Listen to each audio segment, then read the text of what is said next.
বাংলাদেশের মানুষকে খুনকারিনী, হত্যাকারিনী, অর্থ সম্পদ লুটকারী, অবৈধ ক্ষমতা দখলদার, মানুষকে নির্যাতনকারী, সর্বোপরি আমার দেশের ছাত্রদেরকে হত্যাকারী যেই সরকার প্রধানকে ভারত আশ্রয় দিয়েছে, ভারত বিশ্বের বুকে যদি কোনো ভুল করে থাকে সবচেয়ে বড় ভুলটি করে ফেলবে। এখন নাকি ভিসার মেয়াদ আবার বাড়াচ্ছে। এর মানে আমার দেশের মানুষকে আরো হত্যা করার জন্য তাকে মোটা পাকাপোক্ত করতেছে। বাংলাদেশের মানুষ এদেরকে আর কোনোদিন রিসিভ করবে না। এবার তসবি উল্টা গুনতে পারেন, গুজাশত ফের জামানা আতা নেহি, ন্যূনতম 100 বছর গুনতে হবে তাদেরকে। মাহফিলের সভাপতি হতো এলাকার ওমরা সোমরারা, ঠিক না বলেন? আমরা যখন মাহফিলে বসতাম তখন পাশের থেকে ওই যে গাঁজা বা মদ খেয়ে আসছে এর গন্ধ আসতো, কারণ সেই এলাকার দলের লিডার তারে না রাখলে মাহফিল হইতেই দেবে না। ক্যাডার, ঠিক না বলেন? আজ ক্যাডাররা শেষ, পালিয়েছে, ভয় এবং লজ্জায় পালিয়েছে। কিয়ামতের দিন এরা মুখ দেখাবে কেমনে আল্লাহকে? হ্যাঁ, এমন আকাম করছে যে এলাকাবাসীকে এখন আর মুখ দেখাইতে পারে না। তাহলে কিয়ামতের দিন আল্লাহর সামনে কেমনে মুখ দেখাবা? আল্লাহ তাআলা ওদের হেদায়েত দিন। হেদায়েত দিতে পারবে, কিন্তু শেষবারে যে মানুষের টাকা মারিয়া খাইছে এটা দেখবে কেটা? যে খুন করেছে তার তো রিপোর্ট আসতেই হবে, খুনের বদলে খুন হতে হবে তাকে, রাষ্ট্র বিচার করবে ইনশাআল্লাহ।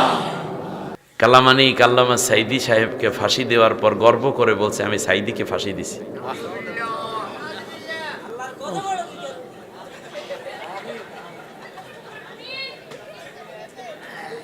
কালামানি বরক পাতার উপরে, কলা পাতার উপরে শুয়ে স্বপ্নে দেখে সে দাদার দেশে চলে গেছে।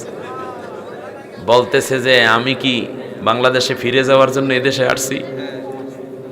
সিপাতে ধরা খাইয়ে কি জানি ফাটাই দিয়েছে, বললা পাইনি। আহা, আমি ছোট্ট একটা সূরা থেকে কিছু কথা বলবো, যেই সূরার মধ্যে মহিলার কাহিনীও আছে, পুরুষের কাহিনীও আছে। জঘন্য দুইজনার কথা আছে, তাদের পরিণতির কথা আছে। এই দুইজন নিয়ে আজকের আলোচনা করে আমরা শিক্ষা নেব, আমরা তাদের মতো হব না, আমরা নেককার থাকব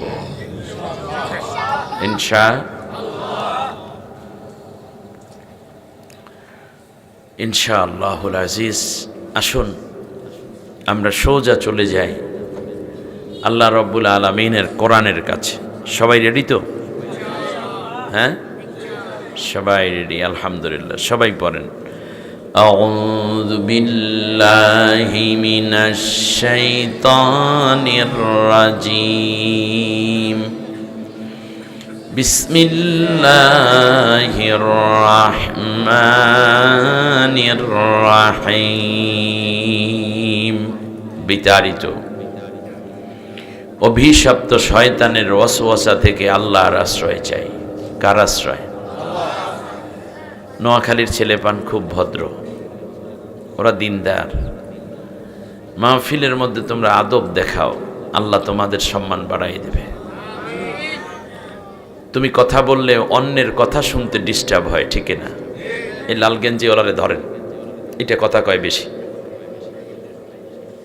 তুমি কথা বলার কারণে অন্য তো কোরআন শুনতে পাচ্ছে না, তুমি গুনাহগার হচ্ছ। তোমাকে তো এই অধিকার দেওয়া হয় নাই যে তুমি অন্যকেও কোরআন শুনতে দেবে না।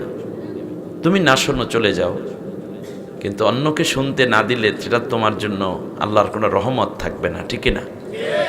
তোমরা আসছো কি গজব নিতে না রহমত নিতে? তা রহমত নিতে হলে চুপ করে বসতে হবে, কান দিয়ে শুনতে হবে, মজা করে, ঠিক না? এটা আল্লাহর কথা। আল্লাহ তাআলা আমার এই ছোট্ট ভাইটাকে রহম করুন, বলেন আমিন। আল্লাহ ওকে মাফ করে দিন, আল্লাহর মা বাবার কলিজা ঠান্ডা করে দিন। আমরা সাহায্য চাই কার কাছে? সাহায্য করবেন কে? আশ্রয়দাতাকে, প্রশ্রয়দাতাকে, মুক্তিদাতাকে, উদ্ধারকর্তাকে। America, China, France, Russia, Bharat. পাইলে তো প্রত্যেকদিন মাইরে ফেলায়, ঠিক কিনা বলেন? হ্যাঁ। আল্লাহ আমাদের রহম করবেন, আমাদের সাহায্য করবেন। আল্লাহর কাছেই আমরা আশ্রয় চাই। বিগত দিনগুলোতে আমাদেরকে বিভিন্নভাবে কটাক্ষ করা হয়েছে, গালিগালাজও করা হয়েছে। এর মধ্যে একটা ছিল রাজাকার, এরপর সন্ত্রাসী, দেশদ্রোহী, জঙ্গি, টেরোরিস্ট, নাশকতাকারী। আরো একটা কথা কইতে, এরা হইল সব পাকিস্তানের দালাল, বলতে কিনা? আমার কথা ভিন্ন জায়গায়। একটি দেশের স্বাধীন নাগরিক আমরা। বিরোধী দল বলতে যারা ছিল দেশে, তাদের প্রত্যেককে বেশিরভাগ লোকই মামলা খাইছে, ঘরবাড়িতে থাকতে পারে নাই, জায়গা জমিও লুটপাট, দোকানপাট, ঘের, পুকুর লুটপাট করছে। এমনকি এলাকায় আসতেও দেয় নাই। আমার দেশের যুবকরা, আহারে ঢাকায় দেখেছি এই নোয়াখালীর ইয়াং রিক্সা চালায়, হঠাৎ দেখা রিক্সাটা থামাইয়ে দৌড়ে আসছে, হুজুর আমার নাম অমুক, আমার নাম হারুন, ওই যে আমাদের কমলনগরে গেছিলেন। আমি বললাম আপনি এখানে কেন হারুন ভাই? বললো যে হুজুর 13টা মামলা। আমার মনে পড়ে বাড়িতে আমার বাবাকে মারছে, শরীরে পিঠে আঘাত করছে, মায়ের গায়েও হাত তুলছে, ছোট বোনটা নিয়ে ঢাকায় চলে আসছে, এখন রিক্সা চালাইয়া খাই। আমি গল্প বলতেছি মনে, ঠিকানা নিয়ে নিয়েন আমার থেকে যাওয়ার সময়। রাস্তার ফুটপাতে পুরান কাপড় চোপড় বিক্রি করে পোলাপাইন। অপরাধ একটা, তারা হয়তো শিবির করে অথবা বিএনপি করে, ছাত্রদল, যুবদল করে। এরকম একটা নির্যাতন গেছিল কিনা? বানাই বলে না। যা হোক, কিডন্যাপ করছে, জেলের মধ্যে নিয়ে আদালতে নিয়ে পিটাইছে, রিমান্ড দিছে না, নখ তুলে ফেলছে, হাড্ডি গুঁড়া করছে,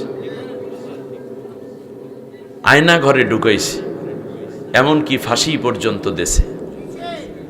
কিন্তু বিএনপি, জামাত, হেফাজত, চরমনাই বা যাই বলেন, অন্য দলের, হিন্দু বলেন, মুসলিম বলেন, কেউ কি পাকিস্তান পালাই গেছে? কথা কয় না কেন? তাহলে বোঝা যায় বাংলাদেশে পাকিস্তানের কোনো দালাল নাই। থাকলে তো ওই দেশে পালাইয়া যাইতো। একজন লোকও বাংলাদেশে পাকিস্তানের দালাল নাই, কিন্তু বাংলাদেশে বহু ভারতের দালাল আছে। বুঝলেন কেমনে?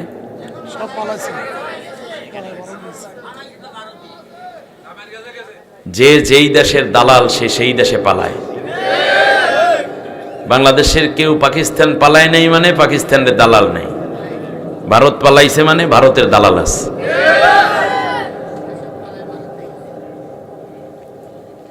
ভারতের সবচেয়ে রাজনৈতিক ভুল যেটা, আজ এই ছোট্ট মাহফিলটায় আমি ঐতিহাসিক একটি বাণী বলে গেলাম।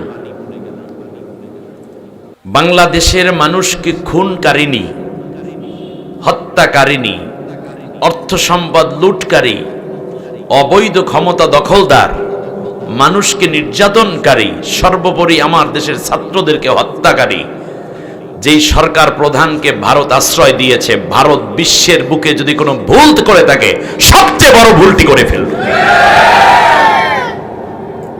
এখন নাকি ভিসার মেয়াদ আবার বাড়াচ্ছে। এর মানে আমার দেশের মানুষকে আরো হত্যা করার জন্য তাকে মোটা পাকাপোক্ত করতেছে। বাংলাদেশের মানুষ এদেরকে আর কোনোদিন রিসিভ করবে না। এবার তসবি উল্টা গুনতে পারেন, গুজাশত ফের জামানা আতা নেহি, ন্যূনতম 100 বছর গুনতে হবে তাদেরকে।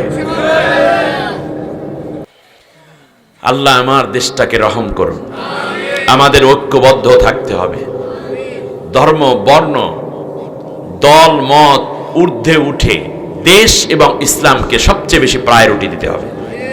আল্লাহ আমাদের রহম করুন।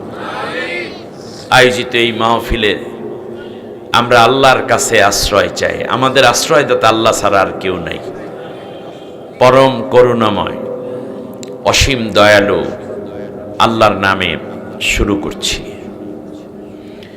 তাব্বাত ইয়াদা আবি লাহাবিন ওয়া তাব মা আগনা আনহু মালুহু ওয়া মা কাসাব সায়াসলা নারান যাতা লাহাব وامرأته حمالة الحطب في جيدها حبل من مسد آمنت بالله। অর্থ হচ্ছে ধ্বংস হলো আবু লাহাবের 2 হাত। এমনকি সে যা অর্জন করেছে, তার সম্পদ এবং সঞ্চিত যা আছে, এটা তার কোনোই কাজে লাগলো না। অচিরেই তাকে প্রবিষ্ট করানো হবে লেলিহান শিখাময় আগুনের মধ্যে। আর তার স্ত্রী যে কাঠের বোঝা বহন করে শেষ জীবনে কাঠ বিক্রি করে জীবিকা নির্বাহ করতে যাবে, সে অবস্থায় খেজুর গাছের পাকানো রশির মধ্যে গলা আটকে ফাঁসির মতো অবস্থা হয়ে নিজে নিজেই মরবে। বারাকাল্লাহু লানা ওয়া লাকুম ফিল কুরআনিল আযীম। اللهم اغفر لنا ولوالدينا ولجميع المؤمنين والمؤمنات يوم يقوم الحساب। সূরার নাম সূরা লাহাব। আপনারা জানেন আয়াত আছে 5টি, রুকু 1টি, মক্কায় অবতীর্ণ সূরা। নবুয়ত জিন্দেগীর 3য় বৎসরে এই সূরাটা নাজিল হয়েছে নবীজির। এটা তাফসীর মাহফিল না? তাহলে আমি একটু তাফসীরের মতো করে গুছিয়ে বলার চেষ্টা করি। আমি তো তাফসীর কারক না, আমি হলাম ছাত্র। আমার উপস্থাপক ভাই অনেক বাড়িয়ে বলেছেন, আসলে এর কোনো গুণ আমার ভেতরে নাই। উপমহাদেশের শ্রেষ্ঠ আলেম, আমি শ্রেষ্ঠ আলেমদের জোতা টানার লোক না। শ্রেষ্ঠ আলেম হওয়া তো বহু দূরে। আমার একটা কোয়ালিটি আছে, এটা আল্লাহর কাছে চাইছি এবং আল্লাহ দিয়ে রেখেছেন। উহিব্বুস সালিহিনা ওয়ালাস্তু মিনহুম লাআল্লাল্লাহা ইয়ারযুকনি সলাহা। আমি জ্ঞানী, শিক্ষিত, উচ্চ শিক্ষিত কিংবা খুব বড় নেককার এগুলো না, তবে আমি আলেমদেরকে খুব ভালোবাসি, নেককারদেরকে খুব ভালোবাসি। এটা আমার চরিত্র। বিশ্বাস করে এই ভালোবাসার বরকতে কিয়ামতের দিন আল্লাহ আমাকে তাদের সাথে শামিল থাকার সুযোগ করে দিবেন। এটাই আমি আল্লাহর গোলাম, এটা সবচেয়ে বড় বৈশিষ্ট্য। এক মাহফিল, আমার জীবনে 2টা মাহফিলে আমি খুব কষ্ট পেয়েছি। এই একটা পোস্টার, এই পোস্টারে নাম কখন কিভাবে দেবে এটা কি কোনো বক্তা জানে? এই চিন্তা করেন কারা?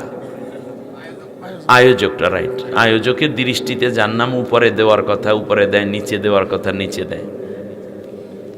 বাংলাদেশের আমারই এক ভাই, একেবারে স্বজাতি ভাই, উপরে আমার নাম নিচে তার নাম দেওয়ার কারণে পোস্টার পৌঁছার পর তিনি বলছেন যে আমার নাম নিচে বিধায় আমি এই মাহফিল করতেই যাব না।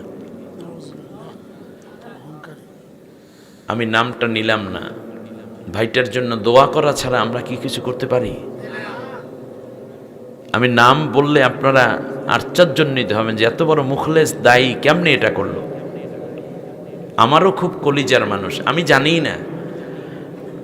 ও বাড়িতে যাওয়ার পর শুনতেছি যে হুজুর আমরা বিপদে পড়ে গেলাম। সে কি বলল যে আপনার নাম উপরে দিয়েছি আমরা একটা ভিন্ন কারণে, কিন্তু তাকেই আমরা প্রধান অতিথি রেখেছি, কিন্তু তিনি আসবেন না। কথা রেকর্ড হচ্ছে।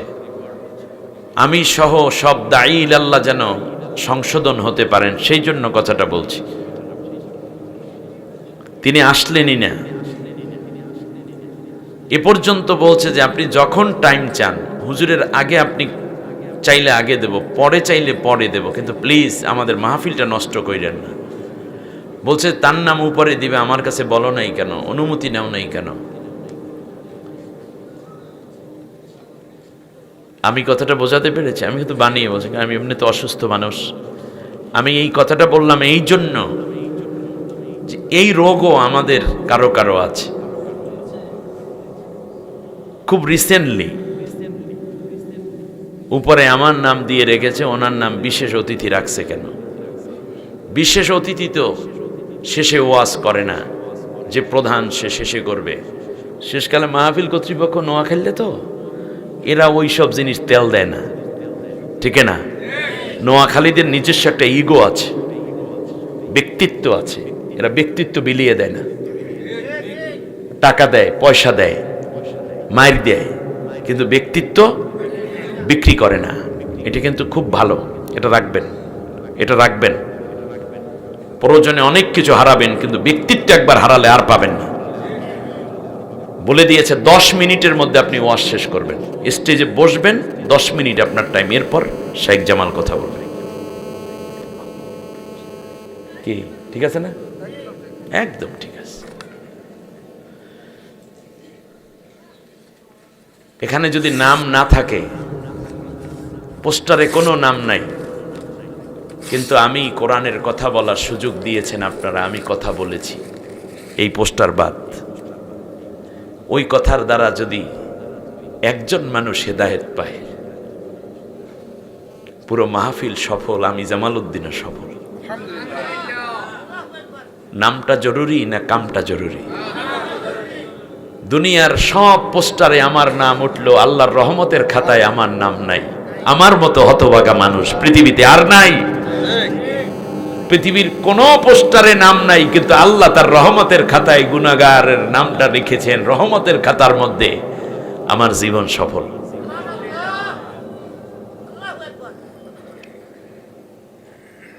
আল্লাহর কাছে দোয়া করেন, দায়ী ইলাল্লাহ যারা আছি আমরা যেন কমপক্ষে এই রিয়া থেকে বাঁচতে পারি। সম্মানিত ভাইরা, খুব সংক্ষিপ্ত কথা হচ্ছে, আবু লাহাব হচ্ছে রাসূল সাল্লাল্লাহু আলাইহি ওয়াসাল্লামের আপন চাচা। আমরা অনেক সময় শুনি না আবু জেহেল চাচা ছিল, এটা হলো বাড়ির কাছের চাচা। চাচা ডাকেন অনেক সময় বাড়ির কাছের মানুষে, বাবার বয়সী বা রাবিদে কোনো রকম একটু সম্পর্ক গলি আমরা সেটাকে যেমন চাচা ডাকি। অনেক সময় বলেন না রিক্সাওয়ালা, চাচা যাবেন নাকি, এরকম বলি না? চাচা একটা চকলেট দেন, একটু বয়স জ্যেষ্ঠ হলেই। ঠিক ওই রকম চাচা হইল আবু জেহেল। কিন্তু আব্দুল মুত্তালিবের যে 10 পুত্র ছিল তার মধ্যে একজনের নাম ছিল আবু লাহাব। তাহলে বোঝা যায় এইটা ছিল আপন চাচা। ওই যে আমির হামজা আপন চাচা, আবু তালেব আপন চাচা। রাসূল সাল্লাল্লাহু আলাইহি ওয়াসাল্লামের বাপরা যে 10 ভাই ছিলেন, যা হোক, এই আবু লাহাব কি করলো? কান খাড়া করে শুনেন এই সূরাটা কখন নাজিল হলো। আল্লাহ রাব্বুল আলামিনের হাবিব কোরআন পাওয়ার পরে প্রথম 2 বছর গোপনে গোপনে দাওয়াত দিলেন। আল্লাহ সুবহানাহু ওয়া তাআলা আয়াত নাজিল করলেন, অনজির আশিরাতাকাল আকরাবিন। একেবারে ফ্যামিলির বাইরে তুমি নবী, এবার পাশাপাশি কাছাকাছি যারা আছে তাদেরকেও তুমি কি করো? দাওয়াত দাও। বিশ্বনবী সাল্লাল্লাহু আলাইহি ওয়াসাল্লাম সকালবেলা, আরবের মানুষেরা সকালবেলা ভালো খায়, দুপুরবেলা তারা কম খায়, কারণ প্রচন্ড গরমের মধ্যে বেশি খাইলে অসুবিধা। এ কারণে তাদের সকালের খাবারটা খুব কি হয়, মজবুত হয়, ঠান্ডা ঠান্ডা পরিবেশ। বিশ্বনবী ভোর রাত থেকেই লোকদেরকে ডেকে উট জবা দেওয়াইলেন, দুম্বা জবা দেওয়াইলেন। এলাকায় আমরা বড় অনুষ্ঠান করলে যেমন বাবুর্চি দাওয়াত দেই, তারা রান্না বান্না করে, খাবারের অ্যারেঞ্জমেন্ট করা হলো। সাফা পাহাড়ের কিরানে বিশ্বনবী সাল্লাল্লাহু আলাইহি ওয়াসাল্লাম খাওয়া দাওয়ার অ্যারেঞ্জমেন্ট করলেন। শেষবারে বললেন, কেমন হয়েছে খাবার দাবার? বলে, মোহাম্মদ খুব ভালো। নবীর বয়স তখন 43, কত? 43 বছর বয়স হয়ে গেল। আল্লাহর নবী বললেন, একটা জরুরি কথা বলার জন্য তোমাদেরকে ডাকলাম। বলল, কি কথা? আমরা অনেকেই জানি এই হাদিসটা।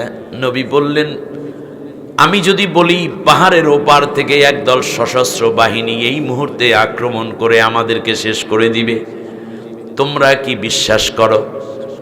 বলল, মুহাম্মদ তোমার কথা কেন বিশ্বাস করব না? কারণ জীবনে তো কোনোদিন শিশুবেলা থেকে আজও পর্যন্ত একটাও মিথ্যা কথা তুমি বলো নাই। যে শিশুবেলায় মিথ্যা বলে না, কৈশোরে মিথ্যা বলে না, শৈশবে মিথ্যা বলে না, যৌবনে কথা মিথ্যা বলে না, 43 বছরে এসে কি সে মিথ্যা বলে না। বিশ্বনবী সাল্লাল্লাহু আলাইহি ওয়াসাল্লাম বললেন, তাহলে মূর্তি পূজা ছেড়ে দাও। ইয়া আইয়ুহান নাসু উবুদু রাব্বাকুমুল্লাযী খালাকাকুম ওয়াল্লাযীনা মিন ক্বাবলিকুম লাআল্লাকুম তাত্তাকুন। হে মানুষেরা, ওই আল্লাহর ইবাদত করো যে আল্লাহ তোমাকে তৈরি করেছেন, তোমাদেরকে, তোমাদের পূর্বপুরুষদেরকে। ওই মূর্তিগুলোয় তোমাদেরকেও বানায় নেই, পূর্বপুরুষদেরকেও বানায় নেই। তাহলে তোমরা মুত্তাকি হবে, তোমরা জান্নাতি হয়ে যাবে। সুবহানাল্লাহ বলেন। কথা শুনে মানুষগুলোর মাথার ভিতরে উল্টা পাল্টা শুরু হয়ে গেল। কি বলে, কি দিয়া, কি বলে মোহাম্মদ মূর্তি পূজা ছাইরা দিয়ে আমরা কি মরব নাকি? কেউ রাগ করলো, কেউ গালিগালাজ করে, কেউ বলে খাওয়াইয়া দাওয়াইয়া কাম নাই, বড় একটা কথা শোনাইয়া দিচ্ছে। এমন সময় আবু লাহাব আল্লাহর নবীকে একটা গালি দিল, বলল, তাব্বাল্লাকা ইয়া মুহাম্মদ, মুহাম্মদ তুমি ধ্বংস হয়ে যাও। কি বলল? তুমি ধ্বংস হয়ে যাও। শুধু এই কথাই নয়, পাশে ছিল একটা পাথর, অনেক পাথরই ছিল। সাফা পাহাড়ের পাদদেশে একটা পাথর উঠাইয়া নবীজির গায়ের দিকে জোরে নিক্ষেপ করলো। আল্লাহ রাব্বুল আলামিন ডাক দিয়া কয়, আবু লাহাব রে, যেই নবীকে তৈরি করলাম এত মায়া করে, এত আদর করে, বানাইলাম রহমাতুল লিল আলামিন, বানাইলাম হাবিব, পাতাইলাম এত সুন্দর সম্পর্ক, দোস্ত বানাইয়া দিলাম, তামাম বিশ্বের জন্য করুণার আধার বানাইলাম, উসওয়ায়ে হাসানা বানাইলাম। শিশুবেলায় মা হারাইল, মায়ের গর্ভে থাকতে আবার বাবাকে হারাইছিল। তিল তিল করে আমার নবীটাকে আমি বড় করলাম। প্রথম দাওয়াতের দিন তুই পাথর মারলি, যেই হাত দিয়ে পাথর মারলি, এই হাত তোর ধ্বংস হয়ে যাও। যাক, তুই বললি তাব্বাল্লাকা ইয়া মুহাম্মদ, মুহাম্মদ তুমি ধ্বংস হয়ে যাও। আমি আল্লাহ তাআলা বললাম, যেই হাত দিয়ে পাথর মারছো, তাব্বাত ইয়াদা, তোর হাতই ধ্বংস হয়ে যা। খেয়াল করেন, আবু লাহাব বলল তাব্বা, আর আল্লাহ বললেন তাব্বা। তাব্বাল্লাকা ইয়া মুহাম্মদ, মূল কথা ছিল তাব্বা। তাই তাব্বাত প্রথম শব্দ তাব্বা, আর ওখানে হলো তাব্বাল্লাকা ইয়া মুহাম্মদ। তাব্বাল্লাকা, এখানে তাব্বাত ইয়াদা আবি লাহাব। তাহলে এখন দেখেন তাব্বা শব্দ দিয়েই আবু লাহাবও শুরু করছে, আল্লাহও শুরু করছে। এর দ্বারা বোঝা যায় নির্দোষ কোনো মানুষকে যদি দোষী বলে কোনো গালিগালাজ শুরু করে দেয় কেউ, তাহলে আল্লাহ তাআলা ওই অপরাধ দিয়েই মূলত তাকে প্রথমে সাইজ করা শুরু করে। কথা বুঝে আসছে আপনাদের?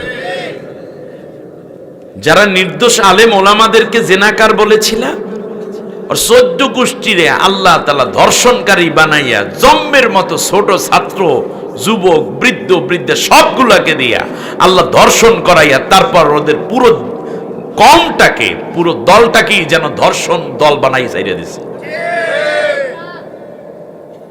নির্দোষ মানুষের ঘাড়ে চাপানো হয়েছে খুনের বোঝা। আল্লাহ তাআলা এমন কাম করাইছেন, এত বেশি খুন করাইছে তাদেরকে দিয়া।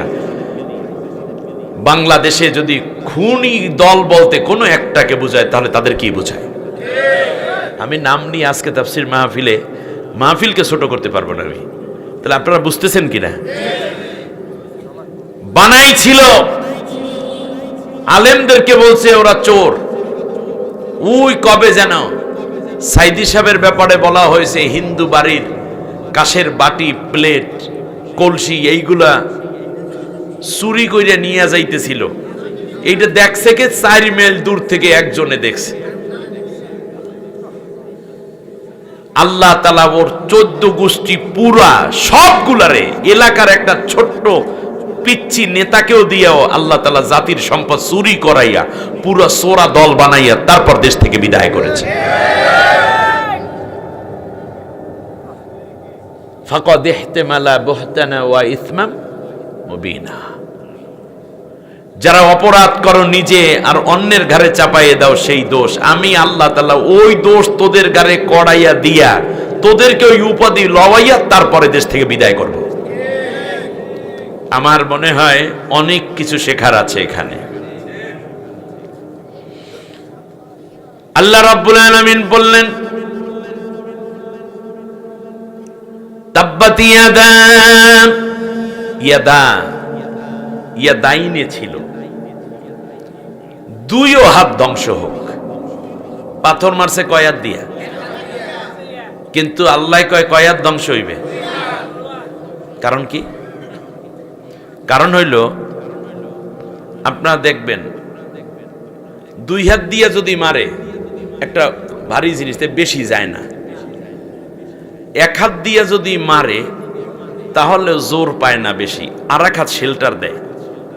ছোটবেলায় ঢিল মারতাম না এইভাবে, 1 হাত না নাড়াইয়া যদি মারেন তাহলে দূরে যাইবে, নাকি 1 হাত এই দিক দিয়ে যদি এইটা পিছনে যায় আর এইটা সামনে যায়, তা একটায় মারে আর একটায় শেল্টার দেয়। কথা বলে না?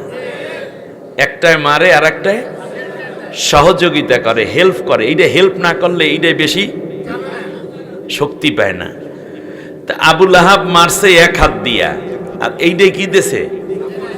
শক্তি যোগাইছে। এই জন্য আল্লাহ কয় যে এক দলে মারে আর এক দলে পিছনে বসে শক্তি যোগাও। অতএব যারা শক্তি যোগায় ওটাও ধ্বংস, যে মারছো তারাও ধ্বংস। আল্লাহর জমিনে আল্লাহর দ্বীন প্রতিষ্ঠিত হবে, কোরআনের রাজ কায়েম হবে।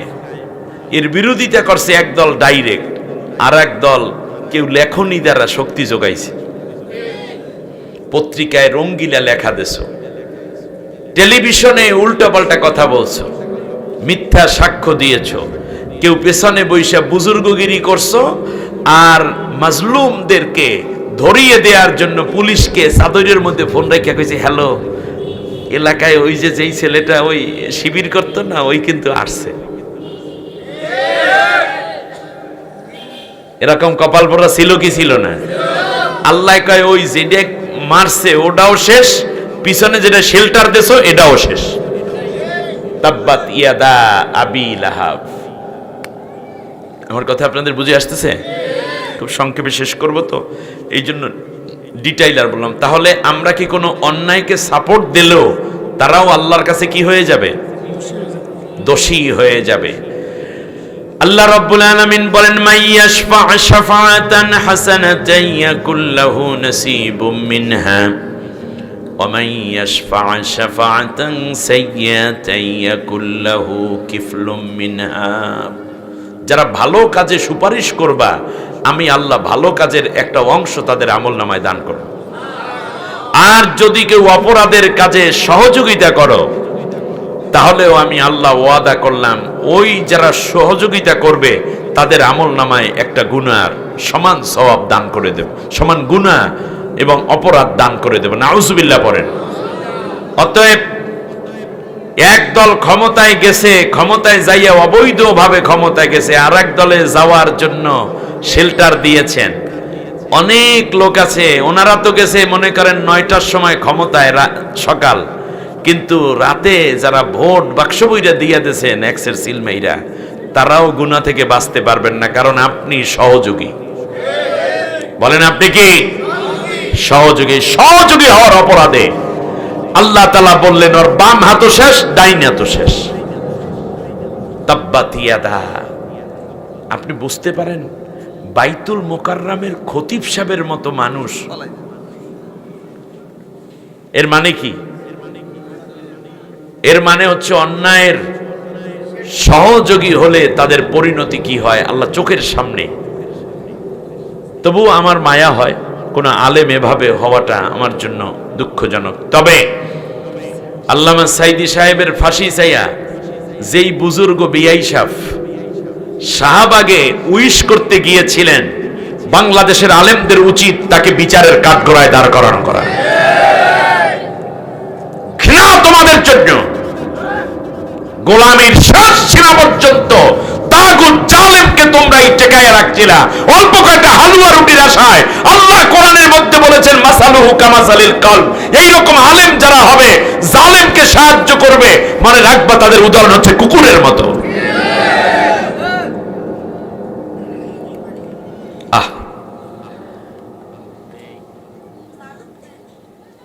আল্লাহ রাব্বুল আলামিন বললেন তাব্বাত ইয়াদা আবি লাহাবিন ওয়া তাব। আবু লাহাবের ধ্বংস হোক দুই হাত, দুই হাত ধ্বংস হবে, ডান বাম সব যাইবে, ওর কিচ্ছু থাকবে না, কোনো অস্তিত্ব আবু লাহাব। এই আয়াত নাজিলের পরপরই তার দুই হাত প্যারালাইজড হয়ে যায়। বিশ্বে আপনারা প্যারালাইসিসের রোগী দেখবেন, কিন্তু দুই হাত প্যারালাইজড হয়, এটা কিন্তু হয় না, এক সাইড হয়। কিন্তু আবু লাহাবের হয়েছে কয় সাইড? দুই সাইড। আপনার কষ্ট হচ্ছে মনে? দুই সাইড। আবু লাহাবের গায়ে সবসময় জ্বর থাকতো, দুই হাত লেগে গেছে, ফলে সে আর কিছু খাইতে পারত না, গোটা শরীর বিষে ব্যথায় ভরা। তাফসিরে এসেছে পরে কেউ যদি তার গায়ে হাত দিত বা একটু যত্ন করতে চাইতো, তাহলে তার গায়েও 3 দিন জম্মের বিষ ব্যথা, চিকুনগুনিয়ার মতো। চিকুনগুনিয়ার জ্বর আছে না, যেই ব্যথাটা হয় ওই রকম একটা ব্যথা হইতো, আর 3 দিন জ্বর থাকবে। এই কারণে কেহ তার গায়ে যাই আর হাত দিয়ে বা যত্ন করে যে খাওয়াইবে, এই কামার কেউ করত না।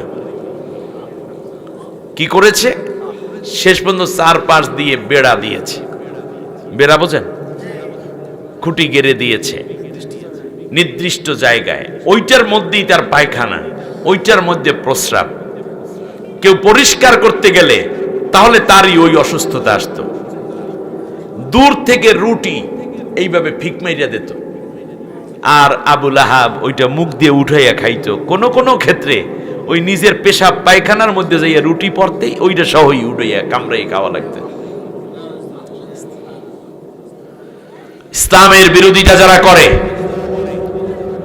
নবীর অবমাননা, নবীর প্রতি যারা কটাক্ষ করবে, নবীর আদর্শ নিয়ে যারা চ্যালেঞ্জ করবে, আল্লাহ নবী সাল্লাল্লাহু আলাইহি ওয়াসাল্লামের অপমান যারা করার জন্য অপচেষ্টা করবে, ঠিক তেমনি নির্দোষ মানুষকে যারা হত্যা করেছে এবং এখনো পর্যন্ত জীবিত আছে, অপেক্ষা করুন, তারাও একদিন রাস্তায় এই রকম হয়তো প্যারালাইজড হবে, না হয় পাগল হয়ে রাস্তায় উলঙ্গ অবস্থায় ঘুরবে। এরপরে এই জাতি ঘৃণা করে বুঝতে পারবে এইটা হলো দুনিয়ার সেই কুকুর।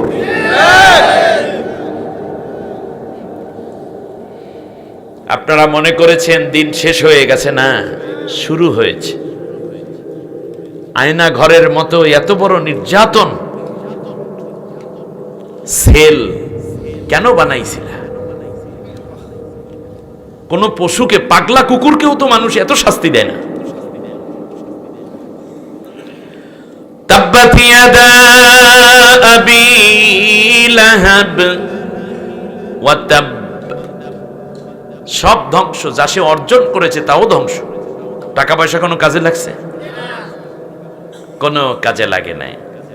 মা আগনা আনহু মালুহু ওয়া মা কাসাব, কোনো উপকারে আসে নাই তার ধন সম্পদ এবং যা সে অর্জন করে রেখেছে, কোনো কাজে লাগে নাই। এই আবু লাহাবের পুত্র ছিল, সে যখন অসুস্থ হয় তখন তার 4 পুত্র, এক পুত্র তার কাছে নাই, সবগুলো পালাইছে। কথা বুঝতে পেরেছেন? তাহলে পুত্র সন্তান কন্যাদের থেকে যদি উপকার পেতে হয় তাও দয়া লাগবে কার? জোরে বলেন, আল্লাহ। আমাদের দেশে অনেক নেতা নেত্রী আছে যাদের পুত্র কন্যা কোনোটাই উপকারে লাগে না। এক এক টাল নিয়ে, পোলা মদ খাইয়া টাল হইয়া বইরা রয়েছে, কুত্তা লইয়া থাই। বিয়ে কয়টা করছে ওই ছেলেই না জানে, মা বাবাই তো জানে না। এরকম হয় না মাঝে মাঝে? গতকালকে সোশ্যাল মিডিয়ায় একটা দৃশ্য দেখে প্রচন্ড ভাবে কলিজায় নাড়া দেওয়ার মতো। 7.5 বছর পরে বাংলাদেশের নেত্রী লন্ডনে গেছেন চিকিৎসা করাতে। অন্যায়ভাবে এই বৃদ্ধাকে বাড়ি থেকে তাড়ানো হয়েছে, জেলের মধ্যে রাখা হয়েছে। ছেলেটা বিদেশে, আর এক ছেলে তো মারাই গেল। মনে হয় যেন ইউসুফ আলাইহিসসালাম ইয়াকুব আলাইহিসসালামের যে মহামিলন। দেখলাম দৌড়ে এসছে তারেক জিয়া, আহারে দৌড়ে এসে, বেগম খালেদা জিয়া তো অনেক অসুস্থ। আমি আমার আলোচনাটায় কেন এই 2টা নাম আনলাম? এই 2টা নাম না, এই দুইটা একটা ইতিহাসে স্মরণীয় হয়ে থাকবে। আল্লামা সাইদি সাহেব শুধু একটা নাম না, একটি ইতিহাস হয়ে থাকবে, ঠিক না বলেন? জামাত ইসলামের নেতৃবৃন্দ শুধু নাম না, এটা ইতিহাস হয়ে থাকবে। মীর কাসিম আলী শুধু একটা নাম। ঠিক তেমনই যখন দেখলাম, আরে সরাসরি লাইভ দেখাচ্ছিল সংবাদ, এই টেলিভিশনগুলো আমি দেখতেছিলাম, তারেক জিয়া দৌড় দিয়ে মনে বিদ্যুতের গতিতে মার দিকে ছুটছে। মা অপলক, তাকে 7টা বছর পর্যন্ত বুকে নিতে পারেনি। মায়ের কাছে সন্তান সবসময় শিশু, কিন্তু এত অসুস্থ, হুইল চেয়ারে বসা তারেক জিয়া সাহেব দেখলাম মায়ের ঘাড়ের কাছে নিজের থুতনিটা অনেকক্ষণ পর্যন্ত লাগিয়ে রেখেছে, আর মায়ের গায়ের ঘেরান নিচ্ছিল, যেন মার গায়ের ঘেরান নিচ্ছে সন্তান। 7টা বছর সন্তানের দিকে তাকিয়ে মা বারবার এভাবে আছে, মনে হয় যেন সন্তানের গায়ের ঘেরান নিচ্ছে মা। যেমনটা ইউসুফ আলাইহিস সালাম বলছেন, আমার এইটা নিয়ে যাও। চাদর খুলতেছে সেই 2000 কিলোমিটার দূর থেকে, আর ইয়াকুব আলাইহিস সালাম বলছেন, আমি আমার ইউসুফের গায়ের ঘেরান পাচ্ছি। সুবহানাল্লাহ বলেন। এক মহামিলন। আমার চোখে পানি এসে গেল। দীর্ঘ 10টা বছর পরে যখন আরমান, তার মা যখন আরমানকে ফিরিয়ে পেয়েছিল। আমরা ভেদাভেদ দেখতে চাই না জামাত বিএনপির মধ্যে। দুটো দল মাজলুম হয়েছে, নির্যাতিত হয়েছে, ঠিক না বলেন? আগামী বাংলাদেশ দেশপ্রেমিক এবং ইসলামপন্থীরা দেশ চালাবে, মাঝখানে কোনো অপশক্তি ঢুকতে পারবে না। যারাই যেই বিএনপির নেতা জামাতের বিরুদ্ধে বলে, কিংবা যেই জামাত এর নেতা বিএনপির বিরুদ্ধে বলে, আমি মনে করি দুজনই দেশের জন্য ক্ষতিকারক। কোন বুদ্ধিমান এই কাজ করতে যাবে না। সবাই মিলে দেশটাকে করতে হবে, নতুন বাংলাদেশকে সাজাতে হবে, ঠিক না বলেন? এই তারেক জিয়াকে কম মেরেছে? মেরুদণ্ড শেষ। আমাদের দয়া রাখতে হবে, মায়া রাখতে হবে। আমার বিশ্বাস বেগম খালেদা জিয়া অনেক সুস্থ হয়ে যাবেন, তারেকের শুধুমাত্র গায়ের ঘেরান এবং সন্তান পাশে আছে বলি, এই কারণেই সে অনেক সুস্থ হয়ে উঠবেন ইনশাআল্লাহ। আমার মনে পড়ে যখন আরমান এসেছে, মীর কাসিম আলী সাহেবের ছেলে, দীর্ঘ ব্যারিস্টারে আরমান, সন্তানগুলো ছোট ছোট, দুইটা মাইয়া ছোট রাইখা নিয়ে গেছে তাকে। আমরা ইতিহাস জানি, জানাজা পড়ানোর কথা বলছিল মীর কাসিম আলী সাহেব শহীদ, তিনি বলছে আমার ছেলে আমার জানাজা পড়াবে। 2 দিন আগে ছেলে কি কিডন্যাপ করে নিয়ে গেছে। একদিকে বাবাকে ফাঁসি দেওয়া হলো, হত্যা করা হলো, ছেলেকে কিডন্যাপ করে নিয়ে যাওয়া। স্ত্রী কতজনে বলেছে বিয়ে বসো তুমি। বিশেষ করে আমি এই পরিবারটাকে চিনি, আমাদের উজাইর ভাই, সালমান ভাই, ইকবাল ভাই, আপনারা হয়তো বা জানেন কিনা, এই পরিবার আমাদের আল্লামা তারিক মনোয়ার ভাইয়ের ভাগ্নে, তারা শহীদ জায়েদ এর ভাই। শহীদ জায়েদের বোনকে বিয়ে করেছে ব্যারিস্টার আরমান। আপনাদের এই মানে তথ্য জানেন না, আমি জানি। শুনুন, আমাদের তার ভাইয়েরাও বলেছে, আত্মীয় স্বজন সবাই বলেছে একটা বিয়ে বসো, কবে আসবে। ছোট ছোট 2টা মেয়ে, মানারাত ইন্টারন্যাশনাল স্কুল ইউনিভার্সিটিতে পড়ে, কিন্তু ওরা তো নিচের ক্লাসে। তো বলেছে যে আমার বিয়ে হয়েছে আরমানের সাথে, আর কারোর সাথে কোনোদিন বিয়ে হবে না। এ দুনিয়ায় যদি দেখা না হয়, আখিরাতে আল্লাহর কাছ থেকে আমার স্বামীকে আমি চেয়ে নেব। আল্লাহু আকবার।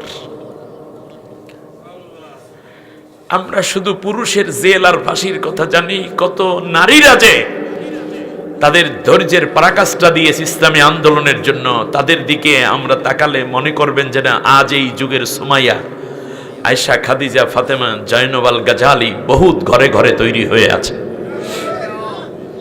10 বছর পর্যন্ত স্ত্রীর একটানা অপেক্ষা।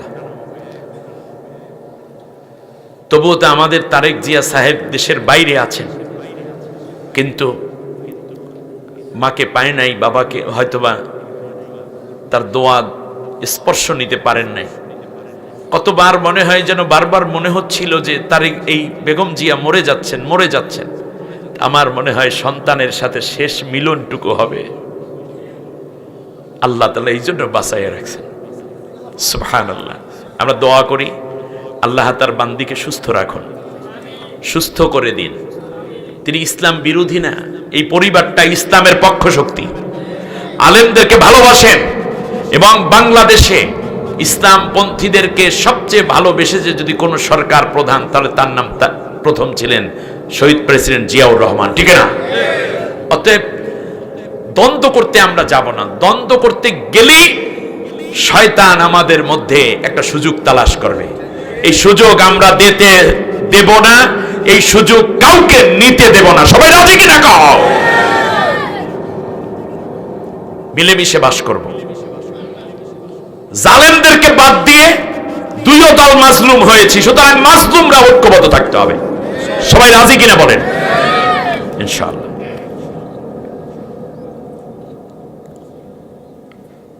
সন্তান দ্বারা উপকার আবু লাহাব পায় নাই। 4 ছেলে, একটার নাম ছিল উতাইবা। নাম কি?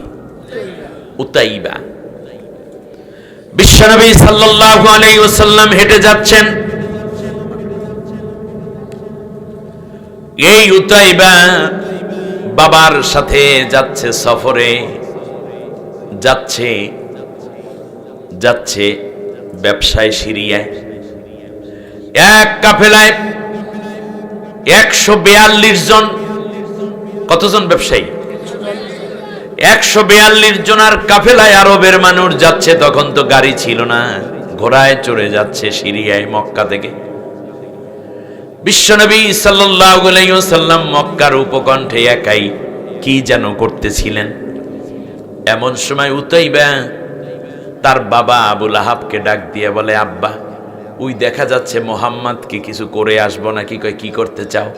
কয়, কালে বলল যে আমি প্রয়োজনে গালিগালাজ করব, মোহাম্মদ কোনো জবাব দিলে পিটাইয়া সাইজ করে আসবো, তাহলে আমাদের ব্যবসা ভালো হবে।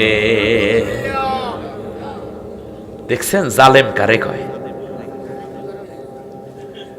বিশ্বনবী সাল্লাল্লাহু আলাইহি ইসলামের কাছে উতাইবা চলে আসলো।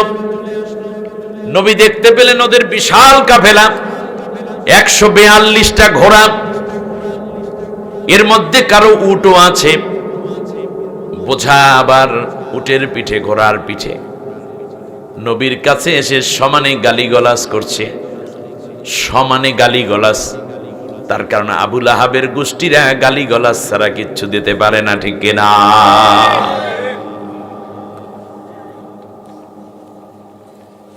যখন সব গালিগালাজ শেষ, নবী কিচ্ছু জবাব দেয় না, দাঁড়িয়ে আছে। আবু লাহাব দূর থেকে খুব মজা লইতে আছে। কত জুনিয়র, অথচ কত সম্মানিত মানুষকে গালিগালাজ করছে। আল্লাহর নবী কিচ্ছু বলেন নাই, একেবারে শেষবারে শুধু বললেন, আল্লাহুম্মা সাল্লিত আলাইহি কালবাম মিন কালাবিদ দুনিয়া। শুনতেছেন আপনারা? এই দোয়াটা আপনারা মুখস্থ করে রাখেন। বলেন, আল্লাহুম্মা সাল্লিত আলাইহি কালবাম মিন কালাবিদ দুনিয়া। অর্থ, আল্লাহ তোমার দুনিয়ায় তো অনেক কুত্তা আছে। নবী বলতেছে, আল্লাহ তোমার দুনিয়ায় তো অনেক কুকুর আছে, তার মধ্যে একটা কুকুর ওর জন্য লিলাইয়া দাও। উতাইবা চলে গেল, হাসতে হাসতে গেছে। কি বাজান, খবর কি? আব্বা কোনো জবাব দেবে দূরের কথা, মাথা নিচু করে রাখছে। আপনারা দেখবেন এই পিচ্ছিদেরকে দিয়ে বড়দেরকে অপমানিত করাইতো একদল দুষ্ট নেতা। এই কয়দিন আগে, 15 আগস্টের আগে এইরকম অবস্থা দেখা যাচ্ছিল কিনা আমাদের দেশে? বেটা, হোটেল হারুন, হ্যাঁ, সম্মানিত আলেম ও উলামা দিনদারদেরকে অপমানিত করার জন্য এই ধরনের ছোট্টদেরকে, পিচ্ছিদেরকে লিলিয়ে দিত বিভিন্ন সময়। খেয়াল করো, আবু লাহাব বলল, মোহাম্মদ কিছু বলে নাকি? আব্বা কিছু বলার আবার সাহস আছে? কয় নাই, একেবারে কিছু বলে নাই। বলছে, শেষবারে বলছে, আল্লাহুম্মা সাল্লিত আলাইহি কালবাম মিন কালাবিদ দুনিয়া। কয়, বাবা তোমার কাম শেষ।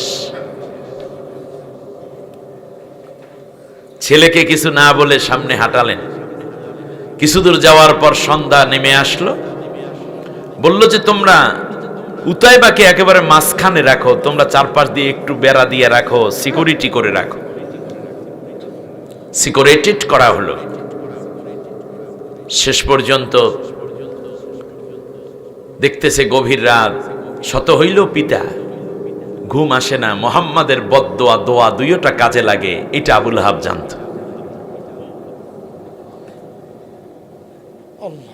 আল্লামা সাইদি সাহেব বলে নাই, বলছে যে গাছের গোড়া ধরে তাওহীদি জনতার নারা দেবে, মামু বাড়ি দিল্লি গিয়া পড়বা। পড়ছে কিনা? দেখছেন কথা কাজে লাগে কিনা?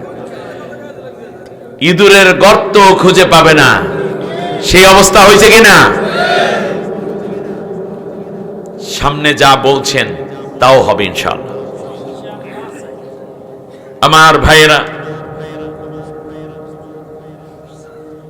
আল্লাহর বান্দা নেককারদের কথা আল্লাহ তাআলা কবুল করে ফেলেন।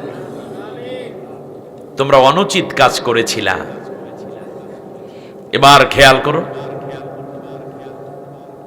দেখতেছে গভীর রাতে একটা বাঘ আসছে পাহাড়ের মধ্য থেকে। হালকা চাঁদনি রাত, চাঁদনি রাত বুঝেন? চাঁদনি রাত, মরুভূমি, চারদিকে ধুধু বালু, পুরো চাঁদনি পসরা পড়েছে। একটা বাঘ এসে ওই সাহাবী মানে ওই কাফেলায় যারা ছিলেন তাদেরকে শুকতেছে এইভাবে। সবাই তো ঘুম, তো মুখের নাকের কাছে বাঘ তার মুখ নিয়ে এভাবে ঘেরান নিচ্ছে, কেউ রে কামড়ায় না। এক পর্যায়ে শেষ পর্যন্ত দেখা গেল বাঘটা পিছনের দিকে চলে গেছে। একটা দৌড় দিয়ে এসে জাম দিছে, জোরে লাফ দিছে, লাফ দিয়ে তাবু ঠিক মাছ বরাবরে পড়ছে। পইরা উতাইবার ঘাড়ের মধ্যে একটা কামড় মাইরা পিঠের উপরে উতাইবার দেহটা লইয়া ওখান থেকে জোরে এক লাফ দিয়ে সবাই উপর দিয়ে চলে গেছে।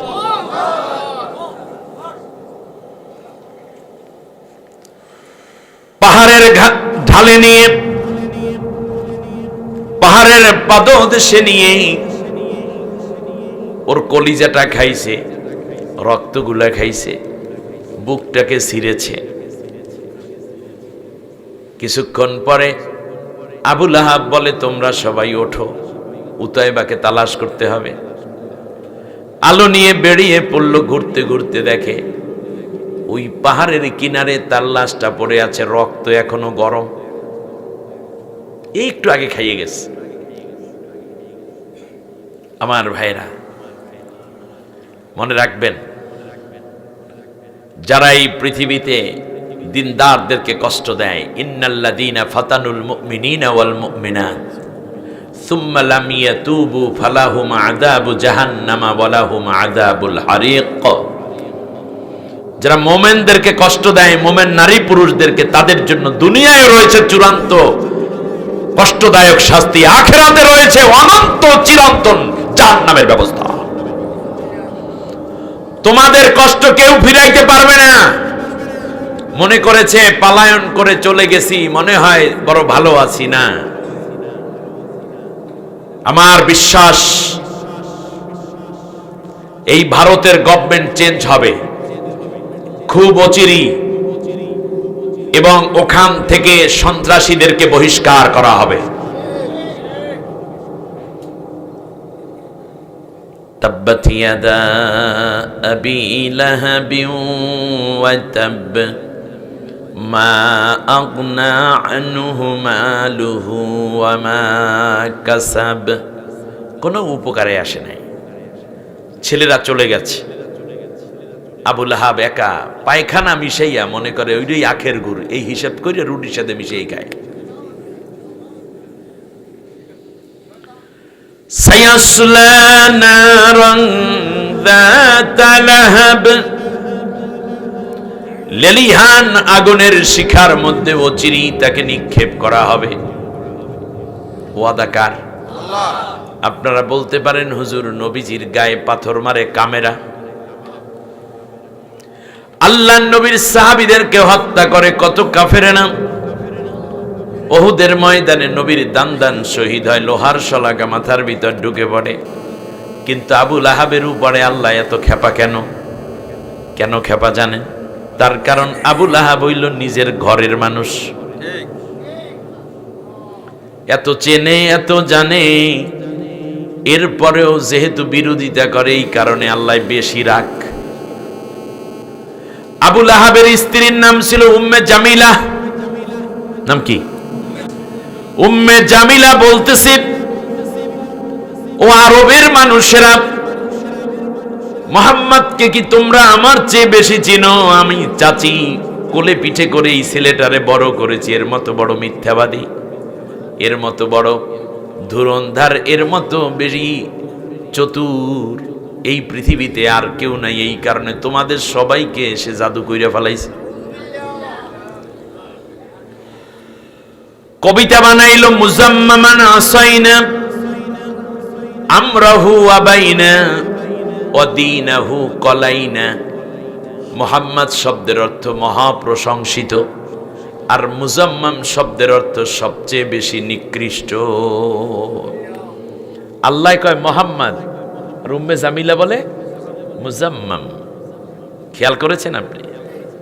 মুহাম্মদকে আমরা পাত্তা দিই না, তোমরা এত আসো কেন? মুহাম্মদ যদি ভালো হইতো তাই কি আর আমরা বাইরে থাকতাম? আমাদের ছেলেকে তোমাদের চাইতে আমরা বেশি বুঝি না? আমরাই তার হাতে ইসলাম গ্রহণ করলাম না, তোমরা কেন আসো? এই যে ভেজাল লাগাইছে ঘর থেকে। এই জন্যই এক আলেম যখন আর এক আলেমের বিরুদ্ধে লাগে, তখন মনে রাখবেন যেই আলেম পিছনে লাগছে নিকৃষ্ট ভাবে, ওই আলেম পৃথিবীতে সবচেয়ে বেশি অপমানিত লজ্জিত হয়। এখন আবার কতিপয় লাগছে আমাদের মিজানুর রহমান আজহারি ভাইয়ের বিরুদ্ধে। আজহারি ভাই সালাম ফিরায় কেমনে, এইটা নিয়েও নাকি ওনাদেরকে থেকে শিক্ষা নিতে হবে। আমি একটা কথা বলি, আমি তো অনেক বাড়িয়ে কথা বলার লোক না। আগে মিজানুর রহমান আজহারির কাছাকাছি যান, তারপরে তাকে নিয়ে মন্তব্য করেন। এই 1.5 টাকা 2 টাকার মোল্লা হইয়া এই ঝামেলাগুলো কইরেন না প্লিজ।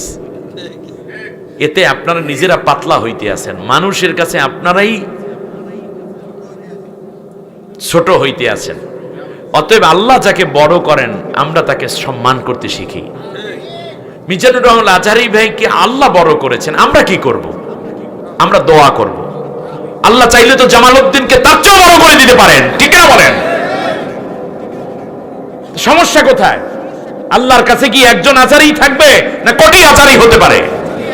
আল্লাহর কাছে কি জিনিস শেষ হয়ে গেছে নাকি? ঈর্ষা করেন কেন? ঈর্ষা করেন কেন? এগুলো সব ঈর্ষা। নতুন প্রজন্ম কি কমেন্ট করে দেখেন, আপনারা যখন পোস্ট দেন আজহারির বিরুদ্ধে, নতুন প্রজন্ম কি কমেন্ট করে দেখবেন, পারলে জোতা দিয়ে তোমার পিঠে। সুতরাং এইসব ঝামেলা বাদ দেন। মিজানুর আজহারি আমাদের গর্ব, উম্মার গর্ব। আজকে Japan, German, Canada, America, France, Africa, গোটা দুনিয়া যাকে আজকে চিনে। আপনারা কয়জনে চিনে মিয়া? আন্দাজি ভাইটির জন্য আমরা দোয়া করব। তার যদি কোনো ত্রুটি আপনার চোখে পড়ে তাহলে তাকে সংশোধনের আকারে তাকে SMS করেন, তাকে লিখেন। এটা আপনি অপপ্রচার করে কি করেন? একটা মানুষ হিসাবে আমি মনে করি তিনি ভুল করতেই পারেন। নবীদের কোনো ভুল নাই, রসুলদের কোনো ভুল নাই, এর বাইরে যা আছে সবাইরই কম বেশি ভুল হতেই পারে। আপনি যে বলছেন আপনার জীবনে কত ভুল আপনি হিসাব করেন, আপনি সালাম দিতে গেলে তার মধ্যে ভুল হয়ে যাবে। সুতরাং আমরা কেন ভালোবাসতে পারি না মানুষদেরকে? আমাদের উচিত অন্যকে ভালোবাসা, অন্যকে শ্রদ্ধা করা। এক একটা আয়াত ইনায়েতুল্লাহ আব্বাসী সাহেব আমাদের জন্য গর্ব। সত্যি আমি ব্যক্তিগতভাবে মনে করি তিনি আমাদের গর্ব, সাহিবুল ইলম তিনি। মিজানুর রহমান আজহারি হাফেজাহুমাল্লাহ আমাদের গর্ব। সারসিনা দরবার বাংলাদেশের মুসলমানদের জন্য গর্ব। কওমি মাদ্রাসা বাংলাদেশের ইসলামের দিন তালিমের জন্য, তালিমউদ্দিনের জন্য একটা গর্ব। আল্লামা সাইদি সাহেব ছিলেন আমাদের গর্ব, মুফতি আহমদ সাহেব আমাদের গর্ব, বাবুনগরী মারহুম তিনি আমাদের গর্ব, মামুনুল হক আমাদের গর্ব, আমাদের ঐতিহ্য। বুকটা ভরে যায় তাদের নাম নিলে। মুফতি আমির হামজা আমাদের গর্ব। তাহলে আপনি এইরকম চিল্লাপাল্লা কেন আপনি করছেন? একে অন্যের বিরুদ্ধে কেন লাগছেন? চরমনাইয়ের দরবার আমাদের গর্ব। এটা না থাকলে তো দিন থেকে অনেক মানুষ পিছিয়ে যেত, কিছু হলে তো উপকার হচ্ছে। কিন্তু লাগালাগি পাইলেন কোথায়? এটা বাদ দেন। এইটাই নতুন প্রজন্ম এটা দেখতে চায় না, ঠিক কিনা বলেন? আগামীর দিন যখন আমরা আল্লাহর কোরআন দিয়ে সাজাবার নিয়ত করছি, তরুণরা যখন জীবন দিল, রক্ত দিল, চক্ষু দিল, হাত দিল, পা দিল, সেই মুহূর্তে তুমি মেয়া এরছো মিজান আজহারি সালাম ফিরায় কেমনে, হাত উঁচু করছে কতটুকু, কেমনে কি করছে, বেটা বক্কর চক্কর আন্দাজি খাইয়ে দেয় কাম পায় না। এগুলো সব নিম্নমানের চিন্তা। উচ্চ মাপের চিন্তা করে আল্লাহ আপনাকে বড় করে দিবেন, ঠিক না বলেন? আল্লাহ আলেমদের ইজ্জত বাড়াই দেন। স্বজাতি, নিজের জাতি যখন বিরোধিতা করে তখন আল্লাহ বেজার হয়। এই জন্য আল্লাহ রব্বুল আলামিন আবু লাহাবের ধরছে, আবু জাহিল্লায় মারে, আল্লাহ কিছু কয় না, করুক, ওটার বিচার ভিন্ন। কিন্তু যখন আপন চাচায় পাথর মারলো, আল্লাহ রব্বুল আলামিন কইলেন যেই হাত দিয়ে পাথর মারছো দুইও হাত শেষ হয়ে যা। আল্লাহু আকবার কও। এর মানে তুমি নিজে চেনো মুহাম্মদকে, তারপরেও কেন এই বিরোধিতা তুমি করলে? এই বিরোধিতা কেন তুমি করলে? রাসূল সাল্লাল্লাহু আলাইহি ওয়াসাল্লাম হেঁটে যেতেন, মহিলার কোনো কাজ নাই, সে কাটা বিছাইয়া রাখত। এই উম্মে জামিলা। বিশ্বনবী সাল্লাল্লাহু আলাইহি ওয়াসাল্লাম যেই পথে হেঁটে যাবেন সেই পথে নিজে মলমূত্র, এমনকি পশুর মলমূত্র বিছাইয়া রাখত, ছড়াইয়া রাখত, যাতে বিশ্বনবী সাল্লাল্লাহু আলাইহি ওয়াসাল্লাম এই জায়গায় আছার খায়, শরীরটায় যেন ব্যথা পায় না। কত দূর চিন্তা মহিলার মনে। আবু লাহাব জানো কোনো ব্যক্তি না। আবু জেহেলের দারুণ নদওয়ায় তিনি ছিলেন একজন মন্ত্রী। কি কোন মন্ত্রী? ধর্মমন্ত্রী। কথা বলেন, কোন মন্ত্রী? ধর্ম মন্ত্রণালয়ের দায়িত্ব ছিল এই আবু লাহাবের। মন্ত্রীর বউর অবস্থা শোনেন। মন্ত্রী তো পায়খানা কইরা খায়, রুটি মিশাইয়া, পায়খানা পেশাব মিশাইয়া মন্ত্রী খায়। এমন একদিন হয়তো খবর পাবেন জালেম মন্ত্রীদের অবস্থা হয়তো এর চেয়েও খারাপ হইতে পারে। পালাবি কোথায় যাইয়া রে মানুষ, পালাবি কোথায় যাইয়া, আজরাইল আসিয়া রে যেদিন, জান্নি বেকারিয়া রে, পালাবি কোথায় যাইয়া। দুনিয়ায় যদি বেঁচে থাকতে হয় তাহলে একদিন এই খুনের বিচার হবেই হবে। খুব সংক্ষেপে শেষ করি। এই মহিলা কিন্তু এই আবু লাহাব নবীর জন্মদিনে খুব খুশি হয়েছিল। সাউবিয়া নামক দাসী তারে কইছে, আনতে আতেকা, তুমি এখন থেকে স্বাধীনা। 1.5 ভরি স্বর্ণের একটা আংটি ছিল। যখন আইসা বলছে আপনার আল্লাহ আপনাকে একটা ভাতিজা দিছে, সাথে সাথে আংটি দিয়া দেছে চাচাই, ভাতিজার খবর পাইয়া। তো জন্মের দিনে খুব খুশি। আর যেই দিন রেসালাতের দায়িত্ব দিলেন সেই দিন ধরে মাইর বেজার। এইটা হইল আবু লাহাবের ইমান। এই ইমান কার? আমাদের দেশে কিছু কিছু আছে না এইরকম ইমানদার? দেখবেন ইয়া নবী সালাম আলাইকা, গরম গরম জেলাপি, জন্মের দিনে জশ্নে জুলুসে, এরপরে এই সেই কত কিছু, ঈদে মিলাদুন নবী সব ঠিক আছে, কিন্তু যদি বলে আসেন নবীর আদর্শ অনুযায়ী দেশটা চালাই, এই কথা যারা বলে তাদের বিরুদ্ধে ফতুয়া দিয়া কেমনে 12টা বাজাইবে সেই চিন্তায় বিভোর হয়ে যায়। এরকম 2 নম্বরই চিন্তা করা যাবে না। যেই নবীর জন্ম, সেই নবীর মিলাদ, সেই নবীর সিরাত, সেই নবীর আদর্শ জমিনে কায়েম করতে হবে। ঠিক আছে কিনা?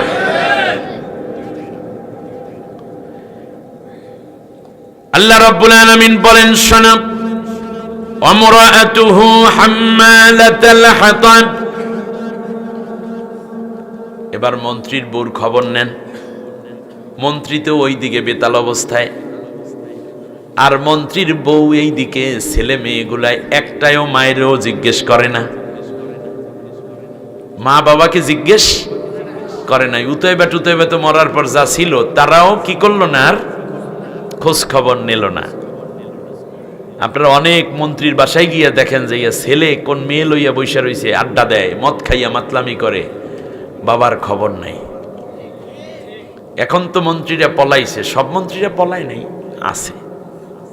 ওই সবাইরে যদি একসাথে আদালতে উঠায় তাহলে দাদাগো মাথা খারাপ হয়ে যাবে, কষ্ট পাইবে। তো ইউনুস চাচায় আবার, ইউনুস চাচাকে চেনেন? ডক্টর ইউনুস সাহেব আমাদের এনে এলেন প্রধান উপদেষ্টা, চিফ অ্যাডভাইজার যিনি, উনি আবার হইল বুদ্ধিমান মানুষ। কত বুদ্ধি যে রাহে আপনারা চিন্তা করতে পারবেন না। উনি হইল আবুল মাল, টাকা কেমনে উদ্ধার করব সেই চিন্তায় ধরছে হেরে। উনি এই দিক থেকে মোটামুটি 13, 14, 15 জন, আমির হোসেন আমু, আনিসুল হক, সালমান এফ রহমান, আমরুল হোসেন কামরুল ভাই, এদেরকে দুলা মেয়ার একের আদর সাদরে সুন্দর করিয়া মনে হয় যেন এই বাসর ঘর থেকে মাত্র বউর হাতে পরানো জামার বুতাম পইরা আদালতে যায় আসে। এদেরকে কিচ্ছু কয় না। এখন ভিতরে সিপাতে কাজ চলতে আছে, তার কারণ এই কয়জনই সামনে। ভিতরে কি হইছে একজনও যাইতে পারে নাই, সব ধরা আছে। আপনি কাউয়ে কেমনে গেছে না আছে আল্লাহ জানে। যাই হোক, এখানে হইল মাইরের খেলা। মায়ের যখন দেয় সাথে সাথে বললে দেয় আমার টাকা আছে। কই আছে? সুইডেনে। কই আছে? কানাডায়। কই আছে? বেগম পাড়ায়, কই আছে আমেরিকায়, কই আছে লন্ডনে। ব্যাংক নম্বর দাও, অ্যাকাউন্ট নম্বর দাও, কোড নম্বর দাও, মাইরের উপরে তো ঔষধ নেই, সব কইয়া দেয়, কথা বলে না। চাচাই আবার এইগুলো গোয়েন্দা দিয়ে কোট করে, কোট করে দেখতেছে যে ইউরোপীয় ইউনিয়নে টাকা বেশি ঢুকছে। ইউরোপীয় ইউনিয়নের 17 জন পররাষ্ট্রমন্ত্রীর আইনা বাংলাদেশে মিটিং করাইয়া বলছে যে তোমার দেশে আমার এই কয়েক লাখ কোটি টাকা পাচার করা আছে, এই নামে, এই নামে, এই নামে, এই অ্যাকাউন্টে, এই বলছে বস আপনি আমাদের গুরু, আপনি যা বলবেন তাই করব। কথা বোঝেন নাই আপনারা? এই কারণে বলতেছে যে আপনি যা চান তাই দেব। এখন বলে না যে বাংলাদেশের জন্য যা করা দরকার আমরা সব করবো, একে ওদের টাকা দেবে না, মানে আমার টাকা বিদেশে যা নিয়েছে এরা এতদিন কামাই করে চুরি কইরা এগুলো সব ফেরত দেবে, ওই কথা ওইভাবে বললে গেছে। এই হঠাৎ করিয়া ডিমের দাম এই কারণে বাড়িয়ে গেছে, কারণ ডিম ওই জায়গায় কাজে লাগতেছে। কথা বুঝছেন কিনা? ডিমের দাম বাড়ার কারণ আসলে ধরতে পারছেন কিনা? ডিম কই যায় বুঝতে পারছে? এই তো টাকা কেমনে আনতে হয় আমাদের প্রধান উপদেষ্টারে শিখাইতে যাইয়েন না, এই ব্যাপারে উনি পিএইচডি করা। বাংলাদেশের চরম ভঙ্গুর অর্থনীতি যখন, সেই মুহূর্তে বিগত এই 4 মাসে 4,000 কোটি টাকা ঋণ পরিশোধ করছে। এবং চাচাই অলরেডি বলে দিয়েছে যে তোমাদের এই পদ্মা সেতু রাস্তাঘাট করতে যেই কয়েক টাকা ঋণ আছে এগুলো সব আমরা একসাথে দিয়ে দিতে পারবো, অগ্রিম দিয়ে দেবো, ওই প্রত্যেক কিস্তি মিস্তি দেওয়ার দরকার নাই। দেবে কোত্থেকে? চাচার ব্যাংক থেকে না। এর মানে ওরা এখান থেকে মারিয়ে কুটিয়া ওই 18 বছরে যা খাইছে জমা করছে, ওরা করছে চুরি, এখন হইবে ডাহাতি, চোরের মাল ডাকাইতে লেগেছে, মাঝখান থেকে চুরি বদনামি থেকে যাইবে, বুকটা ফাইটটা যায়, কইতেও পারবে না কেটে, ব্যাংক থেকে টাকা নিয়ে যাবে, কিচ্ছু করার আছে? আপনারা বুঝতে অসুবিধা হয়নি তো কোনো? ব্যাস, আপনারা মনে করেন সুইস ব্যাংকে টাকা রাখলে আর কোনো অসুবিধা নেই। সুইস ব্যাংকে কোন সুইজে কোন কোড দিয়ে রাখছে ওটাও তো মাইরের উপরে ঔষধ নাই, সিপাতে মাইর দিলে সব কইয়া দেবে ফরফরাইয়া। উনি আবার শর্ট করে আসতে চান, ওনার থেকেও আদায় করতে। প্রাইমারি স্কুলের মাস্টার, অথচ তিনি মন্ত্রীর বউ। এত তাড়াতাড়ি, এত তাড়াতাড়ি ফাঁসির মঞ্চে নিয়ে যাচ্ছে স্বামীকে। স্ত্রীর সামনে দেখা, স্ত্রীও ঢাকা ইউনিভার্সিটি ইংলিশে first class first. Shamsun Nahar Nizami, salute মা আপনাকে। সন্তানগুলোকে সেভাবেই গড়ে উঠেছে। এক বীরঙ্গনা, বীর চলে যাচ্ছে শাহাদাতের রশি পরার জন্য। পথিমধ্যে দেখা বলেছে, দীর্ঘদিন দাম্পত্য জীবন তুমি আমাকে মাফ করে দিও, আমার সন্তানগুলোকে আমার যেই পথে শহীদ হলাম এই পথে তৈরি করে নিও। তোমার কোনো হক আমি স্ত্রী আদায় করতে পারি নাই, জান্নাতের সিঁড়িতে তোমার জন্য অপেক্ষা করব, দুইজন একত্রে অনন্তকাল জান্নাতে থাকবো, কত না মজা হবে। সুতরাং বাকি জীবন আল্লাহর কোরআনের জন্যই কাটাইয়া দিও।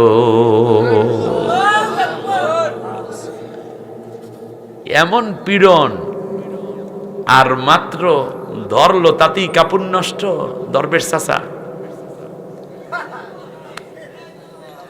নোয়াখালীর মানুষ বোঝে বেশি, এই জন্য অল্প ওয়াজে কাম হইয়া যায়।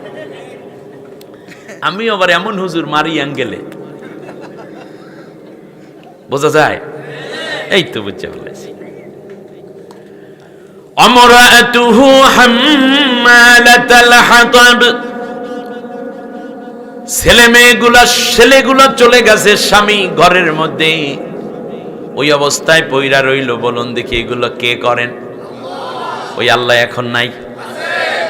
পয়সা হওয়ার কারণে কম বোঝে, জ্ঞান বুদ্ধি আগের চেয়ে একটু কমছে। সুবহানাল্লাহ, আল্লাহর ক্ষেত্রে এগুলো হয়। আল্লাহ রাব্বুল আলামিন বলেন, এবার মন্ত্রীর বউ লাকড়ি বিক্রি করে খাও, লাকড়ি বিক্রি করে খাও। কার বউ? কথা কয় না।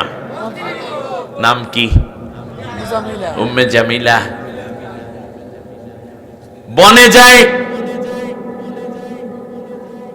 কাঠ কাটে। বুড়া মানুষ, মহিলা মানুষ কি আর কাঠ কাটতে পারে? ওই গাছের নিচে পড়া কিছু শুকনা শুকনা লাকড়ি, এইগুলা বাজারে বিক্রি করে, 10-12-15টা রিয়াল পায়। এইগুলা দিয়া চাল কেনে, ডাল কেনে, আবার নিজে গিয়া রান্না করে খায়। একদিন রান্না করে 3 দিন খায়। পচা গান্দা খাইয়া খাইয়া সময় কাটায়। কে খাওয়া? সকালবেলার ধনী রে তুই, ফকির সন্ধ্যাবেলা।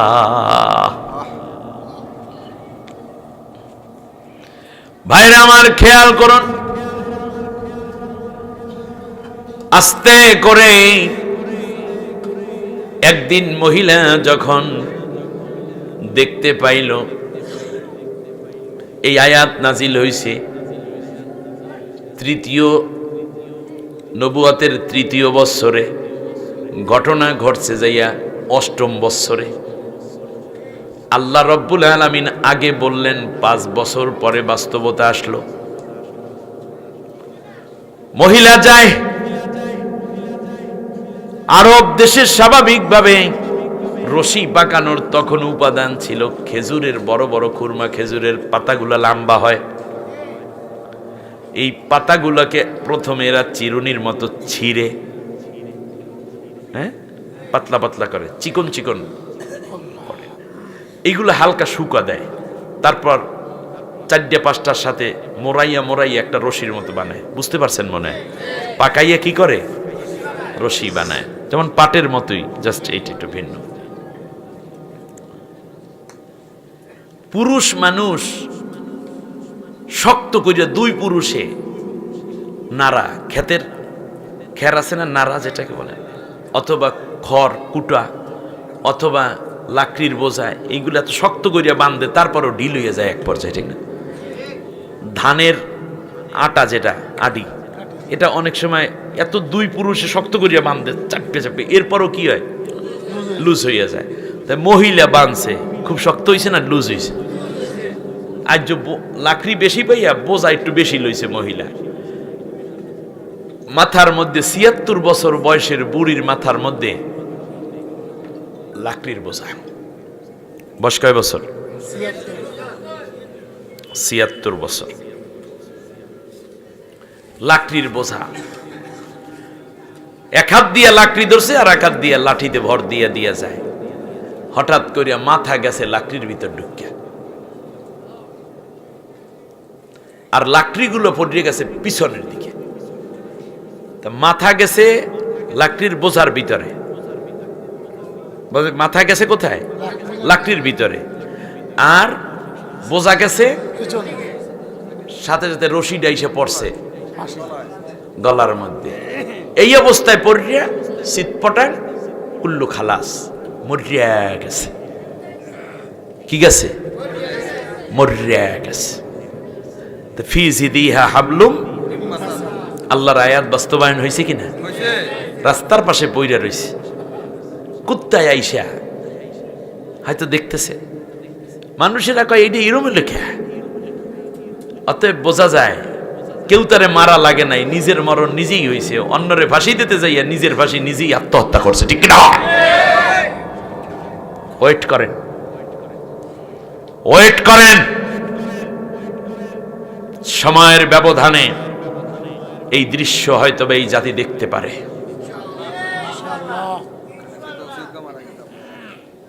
আমার বন্ধুগণ, আল্লাহ রাব্বুল আলামিন এই সূরা কেন নাজিল করলেন, এই সূরা কি বুঝাইলেন, এটা শেষ কথা। এর মানে হচ্ছে কেউ যদি কোনো নির্দোষ মানুষকে অত্যাচার করো, নির্যাতন করো, মনে রাখবা এর চেয়ে তীব্র নির্যাতনের শিকার একদিন তোমার হওয়া লাগবে। বিশ্বনবীর গায়ে পাথর মারে যখন আবু লাহাব শুরু করলো, পাশের থেকে যারা ছিল তারা চিন্তা করলো আমরা আর বইসা থাইকা লাভ কি, তারাও পাথর মারে। বৃষ্টির মতো পাথর নবীর গায়ে আসা শুরু হলো। পাশেই একজন লোক দাঁড়ানো, নাম ছিল হযরতে আবু হালা রাদিয়াল্লাহু আনহু। গতকালকে আসর নামাজের পর মাত্র ইসলাম গ্রহণ করছে, গরিব মানুষ, ইয়াং ছেলে, মানুষের বাড়িতে কাজ করে। যখন কোনো বড় ট্রিপ আসে, মালের বোঝা আসে, উট দুম্বার পিঠ থেকে এইগুলা নামাইয়া মহাজনার ঘরে পৌঁছায় দেয়, কুলির কাজ করে। নাম হইল হযরতে আবু হালা রাদিয়াল্লাহু আনহু। চিন্তা করলেন নবীর গায়ে এত পাথর পড়ে, যদি এই পাথর নবীর সরাসরি গায়ে পড়তেই থাকে, নবী তো মরে যাবে, নবীকে মরতে দেওয়া যাবে না, পাথরের আঘাত খাইতে দেওয়া যাবে না। তাড়াতাড়ি করে আল্লাহ নবীর সামনে গিয়ে দাঁড়ায় গেলেন, নবীকে পিছনে রাখলেন, শেল্টার দিলেন। ডান দিক থেকে পাথর আসে, ডান বাহু উঁচু করে, বাম দিক থেকে পাথর আসে, বাম বাহু উঁচু করে ধরে। সামনের দিক থেকে পাথর আসে, বুকটা সামনে পেতে দেয়, নবীর গায়ে একটা পাথরও পড়তে দেয় না। পাথরের আঘাতে আঘাতে আবু হালার নাক ফেটে গেল, নাক দিয়ে রক্ত পড়ে, চোখের উপরে পাথর পড়েছে, চোখটা বের হয়ে গেছে, বুকের মধ্যে পাথর পড়ে, বুকের হাড়টা ভেঙে গেছে, এই দিক থেকে হাত পা দিয়ে রক্ত ঝরা শুরু হয়ে গেছে। আরবের কতিপয় লোকেরা বলল, তোমরা কেউ আর মুহাম্মদকে মাইরো না, কোনোদিন আর কালেমার দাওয়াত দিবে না হয়তো। আবু বকর রাদিয়াল্লাহু তাআলা আনহু, আলী রাদিয়াল্লাহু তাআলা আনহু পাশেই দাঁড়ানো, তারাও শেল্টার দেওয়ার চেষ্টা করছে, কিন্তু একেবারে ফ্রন্ট লাইনে রক্ষার জন্য সামনে জীবন বাজি রেখে দাঁড়িয়ে গেলেন আবু হালা।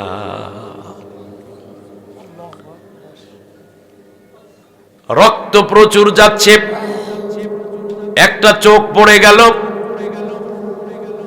নাক ফেটে রক্ত বেরোচ্ছে, মুখ দিয়ে রক্ত বেরোচ্ছে, দাঁতে আঘাত। আবু হালা সাফা পাহাড়ের কিনারে পড়ে গেলেন। কয়েকজন সাহাবী এবং কিছু লোকেরা যারা একটু মানবতার দরদি ছিল, ধরে এনে সাফা পাহাড়ের কিনার থেকে ধরে এনে আল্লাহ রব্বুল আলামিনের ঘর বাইতুল্লাহর দরজার সামনে আবু হালাকে শোয়াইয়া দিল। মাতাপের মধ্যে কেউ মারে না, আরবে এই নিয়ম ছিল। এরিয়ার মধ্যে হারামের এই নিকুর জায়গায় কেউ কাউকে মারতে পারবে, এটা হারাম, এটা নিরাপদ। কিছুক্ষণ পরে দেখতে পেল আবু হালা রাদিয়াল্লাহু তাআলা আনহুর কান দিয়ে, মুখ দিয়ে, গলা দিয়ে রক্ত বেরোচ্ছে। আল্লাহ রব্বুল আলামিনের ঘরের দরজার ফ্লোর ভিজে যাচ্ছে আবু হালার শহীদি রক্তে। আল্লাহর নবী দৌড়ে আসলেন,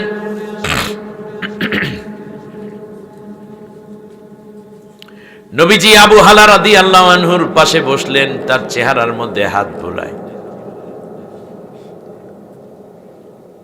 হাতের মধ্যে চুমু খায়, কপালের মধ্যে চুমু দেন নবীজি। হযরতে আবু হালা রাদিয়াল্লাহু তাআলা আনহুর কণ্ঠ দিয়ে কথা বের হয় না, ফিসফিস করে কথা বের হয়। আল্লাহর নবীর মাথা মোবারক একটু নিচু করে আবু হালা চেপে ধরলেন। নবীর জিন বুঝতে পারলেন আমার আবু হালা কিছু বলতে চায়। নবীজির কান মোবারক আবু হালা রাদিয়াল্লাহু তাআলা আনহুর মুখের উপরে আল্লাহর নবী পেতে ধরলেন।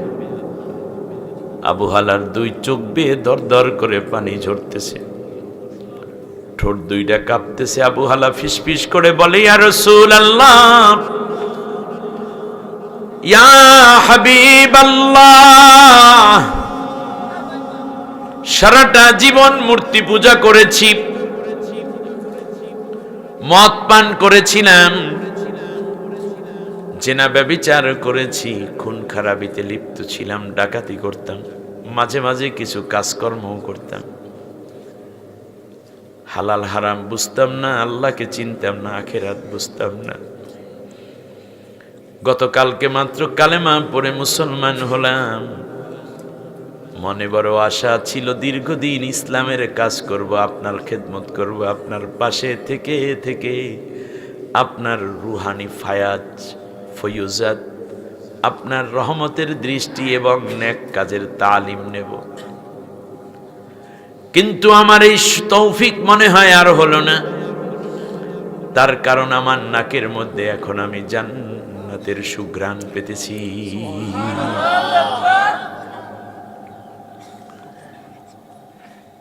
আমি দেখতে পাচ্ছি ওই যে জান্নাতের ফেরেশতারা আমার জন্য কি যেন সওগাত নিয়ে আসতেছে, কি যেন উপঢৌকন নিয়ে আসতেছে। নবী গো, আমার মনে হচ্ছে কিছুক্ষণের মধ্যেই পৃথিবী থেকে আমি বিদায় হয়ে যাব। আপনারে মন ভরে আর দেখা হলো না, আপনাকে যত্ন করা হলো না, দিনের পথে আর সময় দেওয়ার সুযোগ হলো না। আল্লাহর নবী আবু হালার চোখের পানি আর শরীরের রক্ত একত্রিত করলেন। দুইটা হাত বাড়াতে যাবেন আল্লাহর দিকে, আল্লাহর নবী আবু হালার জন্য দোয়া করবেন।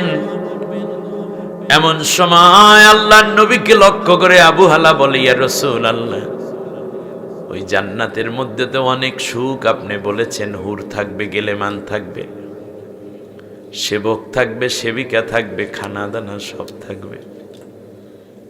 নবী গো, আপনার জান্নাতের মধ্যেও তো কত কর্মচারী, খাদেম খাদেমা থাকবে। যেই জান্নাত আমাকে এখন দেখানো হচ্ছে, আমি এই জান্নাত চাই না নবী, বরং আপনি যেই জান্নাতে যাবেন ওই জান্নাতের একজন খাদেম হয়ে আপনার পাশে থাকতে চাই। জীবনে পাব কি তোমার দিদার ইয়া রাসূলুল্লাহ, সে আশায় আছি গো বেঁচে গুনাহগার ইয়া রাসূলুল্লাহ। বলেন আমিন। জাহানের যেই দিকে তাকাই দরদি আর তো কেহ নাই, তুমি যে রহমতের ভান্ডার নবীজি, রহমতের ভান্ডার। জীবনে পাব কি তোমার দিদার ইয়া রাসূলুল্লাহ। হযরত আবু হালা রাদিয়াল্লাহু তাআলা আনহু আফসোস করে নবীকে বলছি, ইয়া রাসূলুল্লাহ, আমার জন্য যেই জান্নাতের আয়োজন আল্লাহ রাব্বুল আলামিন করেছেন, ওই জান্নাত আমার ভালো লাগবে না, বরং আপনি দোয়া করুন আপনার জান্নাতের খাদেম হিসাবে আল্লাহ যেন আমারে কবুল করে নেয়। হযরত আবু হালার চোখের পানি আর শরীর থেকে বেরিয়ে পড়ার রক্ত আল্লাহর নবী দুই হাতে মাখায়া বাইতুল্লাহকে সামনে রেখে দুইটা হাত আসমানের দিকে উঠায় কয়, আল্লাহ, ও বাইতুল্লাহর মালিক, আমার জান্নাতের পাশে আমার আবু হালাকে জান্নাতি বানাইয়া দিও, মাঝখানে কোনো পর্দা রাখবা না, শুধু একটা নূরের ছোট্ট একটা পর্দা রাখো, যখন ইচ্ছে আবু হালা যেন আমার কাছে ছুটে আসতে পারে। শহীদ হয়ে গেলেন আবু হালা রাদিয়াল্লাহু আনহু। সেই দিনকে কেন্দ্র করে আল্লাহ রাব্বুল আলামিন সূরা রাহাব নাজিল করে দিয়ে বুঝাইয়া দিলেন, পৃথিবীর বুকে স্বজাতি যদি কারো বিরোধিতা করে, এইটা হলো চূড়ান্ত সবচেয়ে জঘন্যতম বিরোধিতা। আজ মুসলমান মুসলমানের বিরোধিতা করে, আলেম আলেমের বিরোধিতা করে, বক্তা বক্তার বিরোধিতা করে, এক ইমাম আর এক ইমামের বিরোধিতা করে, এক খতিব আর এক খতিবের বিরোধিতা করে, এক নামাজি আর এক নামাজির বিরোধিতা করে। এইটা করা যাবে না। আল্লাহর নবী বলেছেন, মান সাল্লা সালাতানা ওয়াস্তাকবালা কিবলাতানা ওয়া আকালা যাবিহাতানা ফাযালিকাল মুসলিম।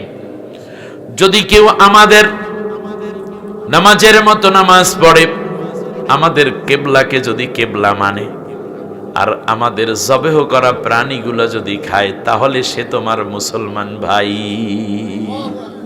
সুতরাং আগামী দিনে আমরা তাফরিক করব না, ইখতিলাফ করব না। আসুন না, যার যার চিন্তা আলাদা। আল্লাহ প্রত্যেক মানুষের মেমোরি আলাদা, প্রত্যেক মানুষের কোষ আলাদা, প্রত্যেক মানুষের ব্রেইনের টিস্যু আলাদা, ব্রেইনের নিউরন আলাদা, রুচি আলাদা। দুই ছেলেই তো একরকম হয় না, দুই ভাই হয়, পার্থক্য হয় না। একটা মিষ্টি পছন্দ করে, একটা জাল পছন্দ করে, একটা কথা বেশি কয় আর একটা একেবারে কমাই দিছে।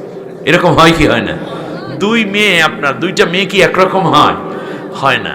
সুতরাং আপনার মতো আমি হব না, আমার মতো আপনি হবেন না, কিন্তু ইমানের ভিত্তিতে আমরা তো এক হয়ে যেতে পারি, ঠিক না বলেন? কে কে এখন থেকে আর মনের দ্বন্দ্ব রাখবো না।